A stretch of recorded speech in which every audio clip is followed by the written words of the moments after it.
지금까지 이런 한국사 강의는 없었다.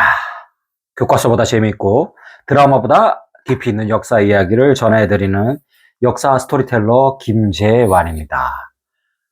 오늘 한양 자가에 궁궐로 출퇴근하던 김 씨의 직업 무엇일까요? 이 조선시대 한양 자가의 직장이 궁궐이었다면 최고의 신랑감 중 하나였을 것입니다. 그런데 이 사람 직업 놀랍게도 내시였습니다. 우리가 떠올리는 주상잖아 하는 그 내시 맞습니다. 그런데 이 조선시대 내시는 우리의 예상과는 완전히 다르게 가족을 이루고 출퇴근하면서 살았습니다. 도대체 어떻게 된 일일까요? 지금부터 조선시대 내시의 사생활을 샅샅이 파헤쳐 보겠습니다. 역사 속 내시 살펴볼까요? 이 내시는 남성성을 상실했지만 자신들만의 독특한 영역을 구축한 내시 또는 황관이라 불리던 이들, 언제 역사에 처음 등장했을까요? 동북아시아 역사를 보면 중국 쪽 13세기경 은나라의 상형 문자에서 처음 기록이 나오기도 했고 굉장히 오래됐습니다. 우리나라에서는 9세기경 신라 흥덕왕 때 등장했습니다. 고려시대 내시, 조선시대 내시와 완전히 달랐습니다. 이 과거에 급제한 남성 문신들이 그 자리를 차지했는데 삼국사기로 유명한 김부식 아들 내시였고 성리학의 시조라고 불리는 대학자 안향도 내시였습니다. 조선 내시와 중국 황관도 차이점이 있었습니다. 결정적 차이점. 조선의 내시가 고환만 없는 것에 반해 중국의 황관은 고환은 물론 생식기도 없었습니다. 왜 그러냐? 중국은 한족이 이민족 포로를 잡아서 궁형을 내려서 황관으로 만들었기 때문입니다. 궁형은 일반 죄수들에게도 내려졌는데 너무 가혹하죠. 제가 존경하는 사마천 선생님에게는 굉장히 미안한 말이지만 사마천 선생님께서 궁형을 당하지 않았더라면 중국 최고의 역사서 사기는 탄생하지 못했을 수도 있습니다. 이 조선은 전쟁 포로도 없고 궁형 또한 존재하지 않았기 때문에 선천적 장애를 가진 내시 후보를 구하는데 당연히 어려움이 있었겠죠. 주로 개에 물리거나 다른 사고를 당한 아이들 또는 태어날 때부터 이 고자인 아이들이 내시 후보가 될 수 있었습니다. 내시들은 가족을 이루고 살았는데 어떻게? How?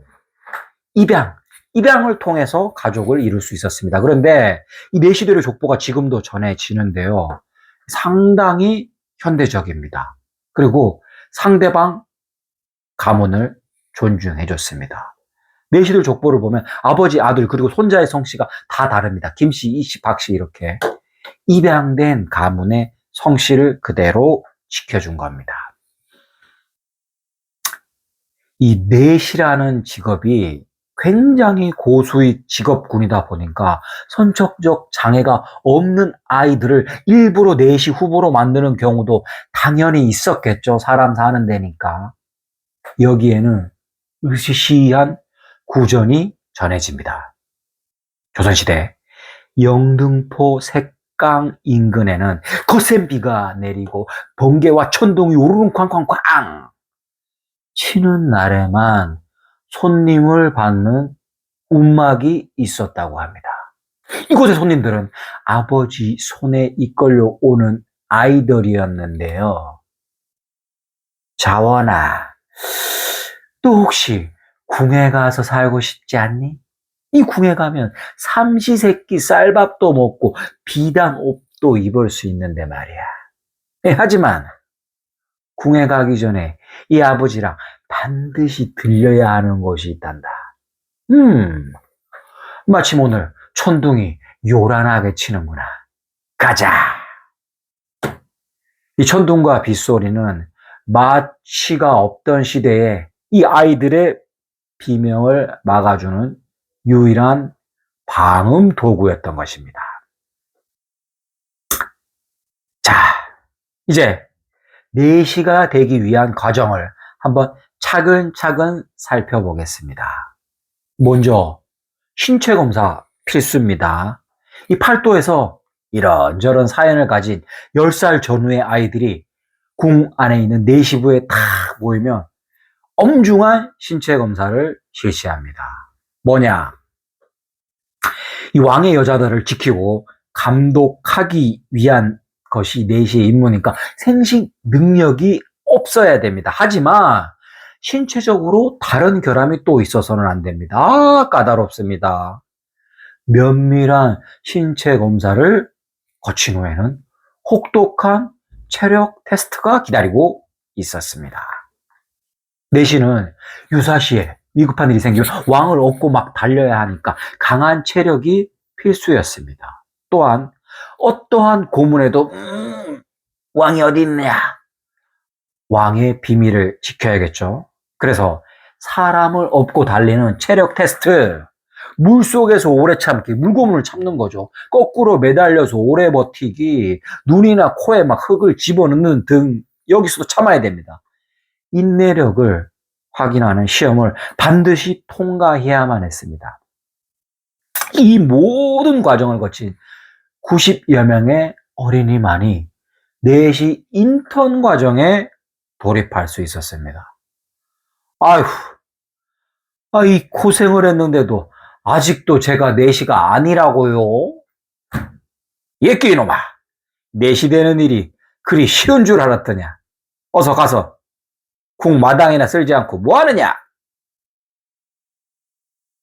내시 인턴들은 주로 궁궐 청소, 잔심부름을 하며 무려 10여 년의 세월을 버텨야만 했습니다.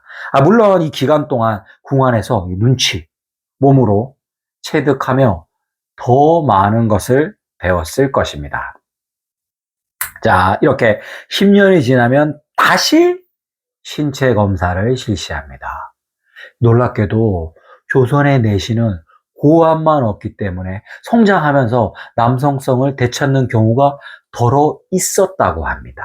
이런 자들을 걸러내지 못하면 전혀 예상치 못한 사건, 사고가 발생했기 때문입니다. 도대체 어떤 일이 일어났을까요?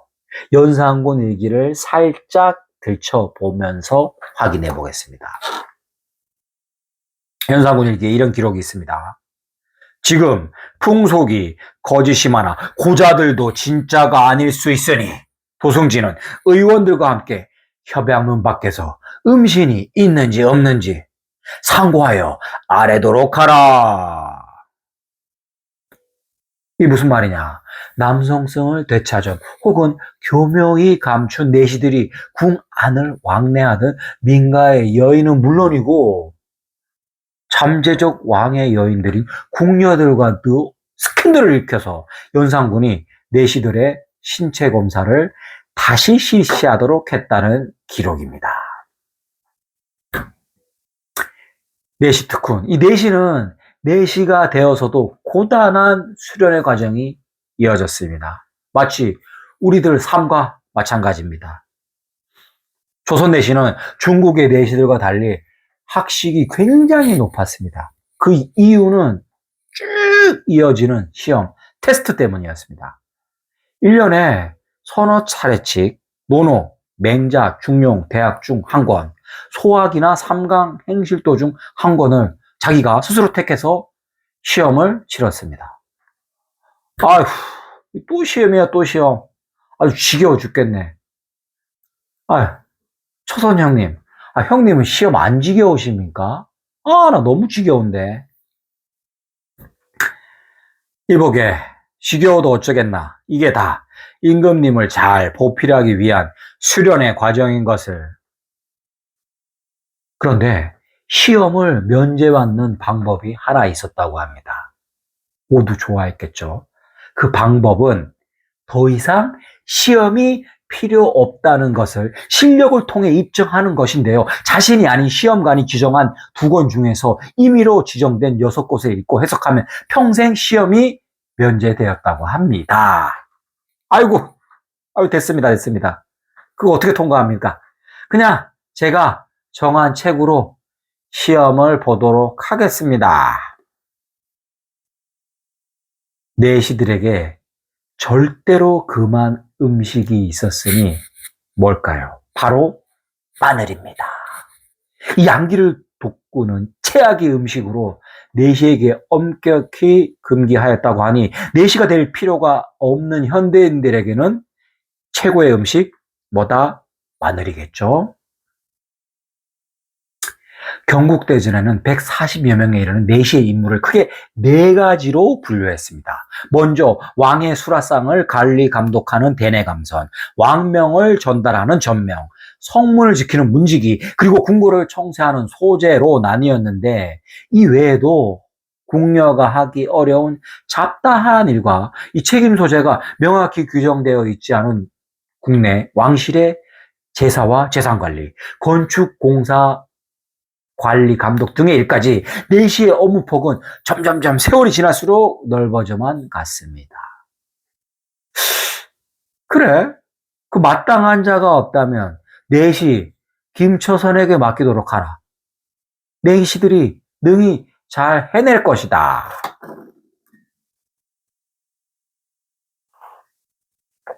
이 내시직 말단은 청소나 정원 관리 등을 하는 종 9품에서 최고 위로는 왕의 수라를 책임지는 종 2품 상선이 최고였습니다. 그러나 내시라고 해서 모두가 간직을 받는 것도 아니고 이 철밥통도 아니었습니다. 이 근무 평점에 따라 승진을 하기도 했지만 심각한 경우에는 출궁을 당하기도 했습니다. 이 품계로 따지면 왕의 수라상을 관리하는 상선이 최고위직이었으나 왕명을 정달하는 승전색과 종 4품에 불과하지만 대전의 침실을 지키는 대전 황관의 영향력 대단했습니다. 그래서 심지어 대신들도 내시들의 눈치를 보기도 했습니다. 이보시게 오늘 주상전하 심기가 어떠신가? 내 오늘은 필히 주상께 올릴 주청이 있는데 말이야. 응?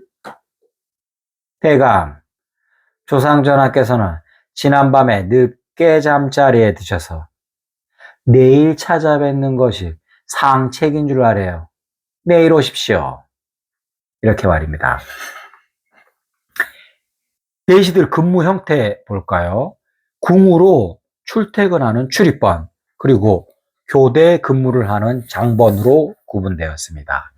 이 장번은 왕과 세자궁에만 존재하는 근무 형태였는데 근무 시간이 길지만 그만큼 승진도 빨랐습니다. 왕과 세자궁에 있으니까 세자가 왕이 되면 승진 더 빨랐겠죠. 그러나 교대 근무를 하던 이들도 궁 인근에 집은 있었습니다. 교대 근무하고 퇴근하는 거죠. 아이고야, 야, 나이가 드니 이제 몸이 이게 힘들다, 야. 작년만 해도 사나흘 버티는 거 쉬웠는데 말이야. 초선아, 내 오늘은 집에 좀 다녀와야겠다. 급한 일 생기면 속히 사람 보내고 수고해라. 자, 이렇게 고된 근무를 마치고 돌아가는 집, 당연히 궁 근처였겠죠. 업무의 효율성을 높이기 위해서. 내시들은 주로 어디에 모여 살았을까요? 요즘 핫플레이스로 떠오른 서술락길이 내시들이 많이 모이 살던 지역이었습니다. 그리고 오늘날 이 세종로에 정부 청사가 모여 있는 것은 조선시대부터 유래된 것인데 광화문 앞에 조선의 행정부의 육부가 있었고 내시부는 오늘날 효자동 인근이라고 신증동국 여지 승남에 기록되어 있습니다. 자, 내시들의 월급 얼마였을까요? 이 말단 내시들은 쌀 9마를 받았고 내시계의 영의정이라 할 수 있는 대전 상선은 쌀 1솥과 콩 1말 등을 받았다고 합니다. 또한 건강관리만 잘 한다면 정년이 따로 없었고 은퇴를 한 방간에게는 직과 연금이 쌀까지 쫙 계속 지급되니까 내시는 가히 이 양민들에게 꿈의 직장이라고 할 수 있었습니다. 그래도 저는 예, 이제 내시의 귀감이 될 만한 우리 역사에도 훌륭한 발자취를 남긴 내시 알아보겠습니다. 그의 이름은 김초선, 직책은 승전색이었습니다. 난세가 영웅을 낳는다고 하죠. 김초선이 이름을 떨치게 된 것은 아이러니하게도 연산군의 광기 때문이었습니다. 당시의 암울한 상황은 연산군 일기에 이렇게 기록되어 있습니다. 왕의 미치광이 같은 방탕이 이미 극도에 달하였다. 선왕의 궁녀들을 모아 술잔을 들게 하고 범곰 등을 산채로 잡아 후원에 가두어 놓고 쏘아 죽이는 것을 낙으로 삼았다. 채용사가 전국을 뒤져 여자아이들을 잡아가니 여시 가진 부모들의 탄식과 울음이 산하에 가득하였다. 이뿐만이 아닙니다. 이 연산군은 인왕산에 백성들이 오르면 이 권례 파티하는 모습이 다 보인다고 인왕산에 출입을 금지시켰습니다. 백성들 인왕산 가지 마! 그리고 팔도에서 데려온 잡아왔죠, 사실. 여자아이들, 소녀들의 거처를 마련하기 위해 궁 인근에 살던 백성들을 강제로 쫓아냈습니다. 나가! 한순간에 터전을 잃었습니다. 왕의 폭정을 견디지 못한 누군가 이 한글 벽서를 써붙이자 연산군은 한글 사용을 금지시킵니다. 대응책이 지극히 1차원적입니다.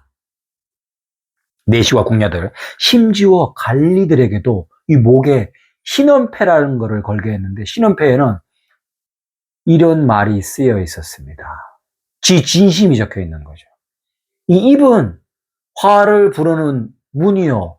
이 혀는 몸을 베는 칼이다. 나한테 잔소리 하지 말라. 이 얘기입니다. 이럴 때 옆에 착 달라붙어서 듣기 좋은 졸만 하면서 자기의 일신의 영달을 꿈꾸는 인간들이 꼭 있죠.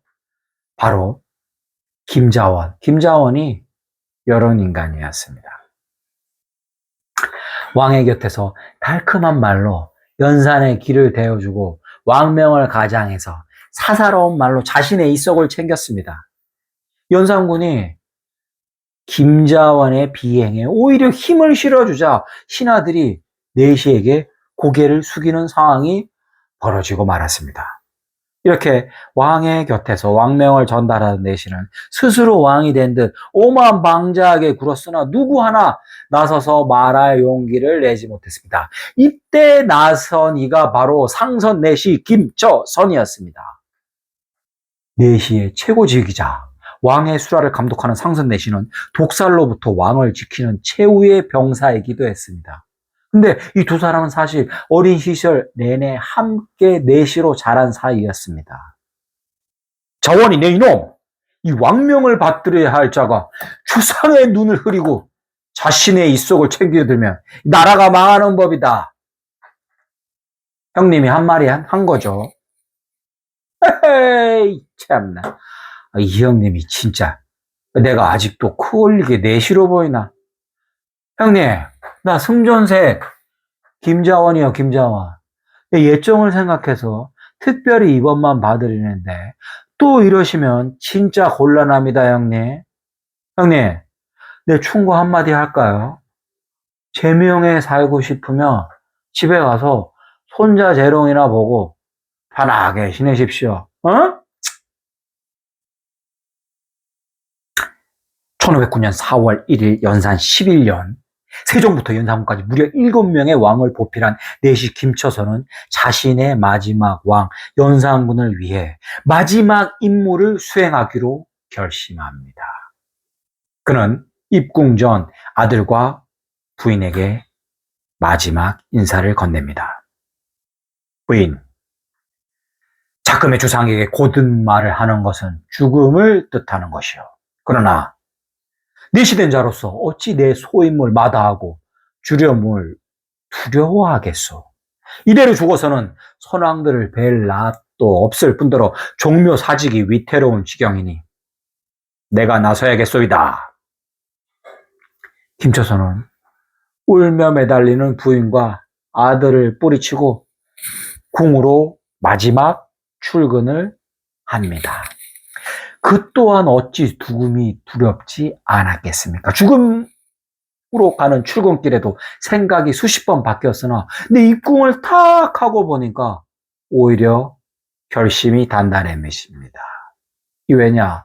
연산군이 대낮부터 아침부터 술판을 벌이고 있었습니다. 충직한 내시 김초선은 왕에게 마지막 예우를 다하기 위해 파티가 끝나기를 기다렸습니다.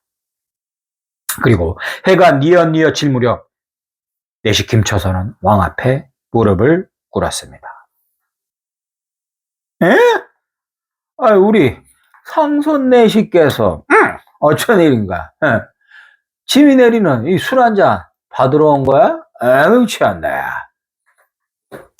주상전하, 제가 모신 임금들 중 누구도 전하처럼 행동한 군주는 없었습니다. 제발 이제라도 정신 차리고 백성을 위한 정치를 하십시오.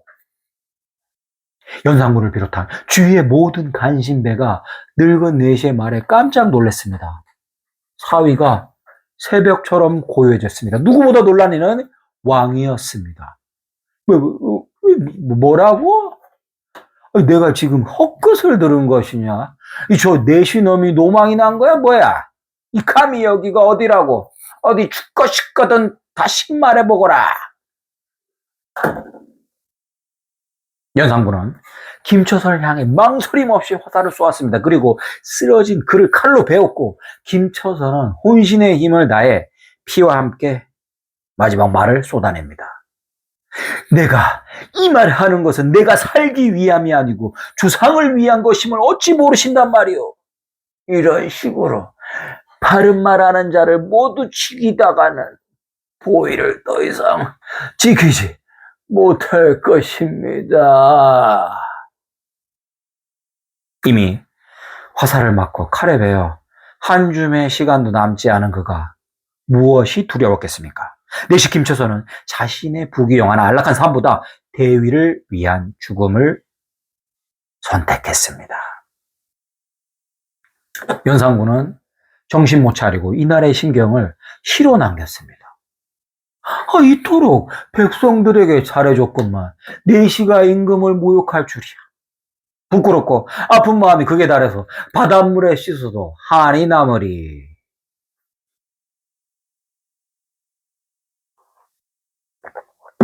연산군 반성은커녕 오히려 억울해하고 있습니다. 연산군의 분노는 시에서 그치지 않았습니다. 김초선 사후 왕이 취한 행동은 그에게 남아있던 일만의 동정심마저 사라지게 합니다. 제위 말년의 연산군은 명백한 광인이었습니다. 왕은 쪼잔하게도 김초선과 이름이 같은 대신에게는 계명을 명했고 왕실의 모든 문서에 초자의 사용을 금지시킵니다. 명령에 그친 것이 아니고 샅샅이 뒤져 조치를 취하는 치밀함을 보입니다.